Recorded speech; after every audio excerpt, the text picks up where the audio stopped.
So hi again, and welcome to another episode of Beer Betties. My name is Senya. And I'm Whitney.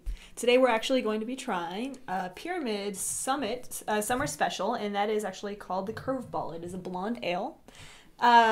Few facts about Pyramid. It was actually started in 1984, the year before I was born. Lots of good microbreweries starting in the 80s for some reason, so rock on 80s. Seattle, Washington is where they were originally from. However, they do now have breweries in several parts of California as well.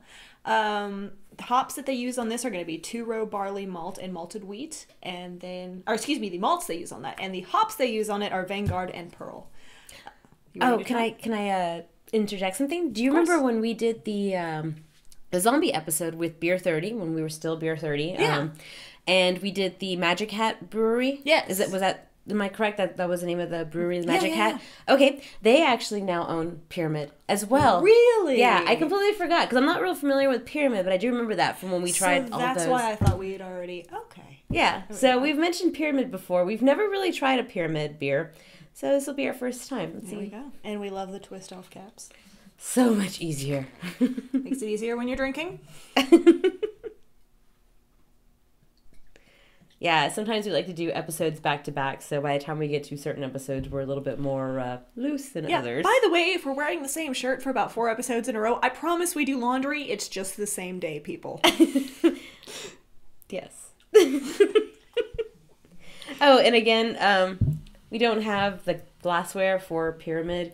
So anyone out there, if y'all have any Pyramid glassware or cool glassware that you would like to donate to Beer 30 to help us with this, we would be much obliged. We love our glassware. We do love our glassware. Unfortunately, it just gets broken sometimes during filmings. It's a very pale color. Of course, pale ale. I guess that would be why. Is it a blonde ale? It's a pale, I believe. Let me look. Oh, it's blonde. It is a blonde ale. Yeah, it is a blonde ale. Okay. Oh, here we go. Because it has that weedy color to it. Yeah, and if I rub the frost off, it doesn't look as pale. There you go. All right. Cheers. Let's try it. Ooh. Right off the bat. You know what's funny? I taste corn. When I smell it, the first thing I taste is fresh corn. When you taste it, though, you definitely get a little bit of that real mellow malt kind of taste, at least to me. No, there's something else to it. Citrus. Maybe not the citrus. I'm thinking more, because I know that maybe the original Pyramid, they do have an apricot ale. So I do still taste some of that apricot in it. You're right. But it's more of like a... kind of like a mango-y flavor, like a... I don't get mango. I can definitely tell the apricot, though. Yeah. I like it, though, because it's not... When we're talking about fruit, it doesn't have that full, sweet fruit flavor. It's just that really kind of light, kind of floral taste that fruit has. It doesn't have a really heavy, fruity finish to it, though. It's still very light. It is definitely a very mellow beer. So if you are a newbie beer drinker like me, then this is definitely a great beginner beer because it's not going to just hit you in the back of the head with its hoppy flavor, and it's not gonna like smack you across the face with that thick caramel richness that some of the darker beers have. This is a perfect just beginner, even as you like to always is what you always say, a barbecue beer. It's perfect for that. It's just a very nice, mellow, just light, fluffy, middle of the road beer. Unfortunately, I'm not going to say there's anything that is outstanding about it. Yeah, but it's not a bad beer. It's not bad. It's not like where you would buy a Bud Light or Coors Light and get that feeling that it's watered down. It definitely has a full flavor, but it is a very subtle full flavor. Very, yes. So. All right. So what would you give it?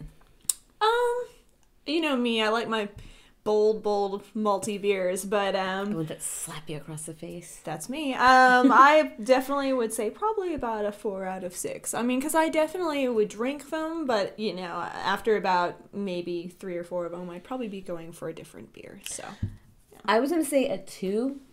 Actually, no, I would say a 3 out of 6. I'm gonna go with a 2 out of 6 just because there's. Like I said, there's nothing really that stands out to it, and I really like my beers to have that lasting, long finish. That not necessarily like the dark, but I do like the hoppy flavors. And sometimes I like the fruits. Like when we mentioned a couple of the, we did an episode back about the Abita beers. Love those. So, anyways, again, not a bad beer, just not something I'd have more than 2. Yeah. Well, and like I said, it's something that definitely, if you were just looking for something everybody would like, if you want something, if you're out on a barbecue that's not going to overtake everything you're eating, it's definitely something that you could definitely use. So, again, it's not that it's a bad beer. It's just that it definitely is a more subtle beer. It would be like the Yellowtail Shiraz of beers. Ouch. No.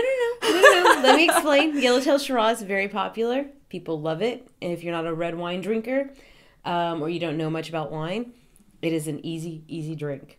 And I know a lot of you out there, if you're wine drinkers, you know what I mean. You can buy those you can have that sitting around, buy it for those, friends that don't really know a lot about wines. Yeah, that's true. Pour it for them, and they're like, oh my gosh, this is actually really good. Until they start learning more about wines. But, in the interim, it's great. How many slaps can we, hand out in one episode? Seriously? Anyway, well, thank you guys so much for joining us this evening. And, like we always say, thanks for drinking with us. And until next time. Till next time. Cheers. Cheers.